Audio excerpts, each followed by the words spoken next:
Election में प्रणिताई शिंदे को भारी मेजॉरिटी से जीता कर रहेंगे, महिलाओं के मीटिंग में गर्जना। महाविकास आघाडीच्या उमेदवार माननीय प्रणिताई सुशीलकुमार शिंदे सोलापूर लोकसभेची निवडणूक लढवित आहेत। या अनुषंगाने राष्ट्रवादी काँग्रेस शरदचंद्र पवार पक्षाचे शहराध्यक्ष सुधीर खरटमल साहेब तसेच राष्ट्रवादी कामगार सेलचे प्रदेशाध्यक्ष शिवाजीभाऊ खटकाळे यांच्या आदेशानुसार राष्ट्रवादी कामगार सेलच्या वतीने नवीन विडी घरकुल भागात दिनांक 19/4/2024 रोजी निरीक्षक डॉक्टर गोवर्धन सुंचू यांच्या नेतृत्वाखाली बैठक घेण्यात आली।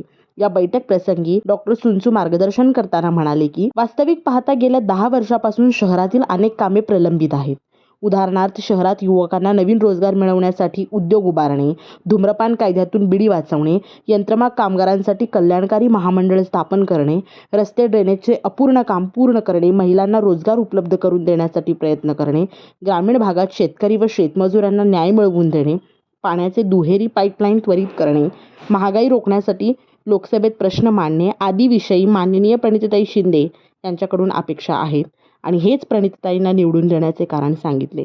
यावेळी मुस्लिम महिला कामगारांनी देखील आश्वासित केले की इस बार इलेक्शन में प्रणिताई को हम जिता कर रहेंगे आणि अशा घोषणा सुद्धा करण्यात आल्या।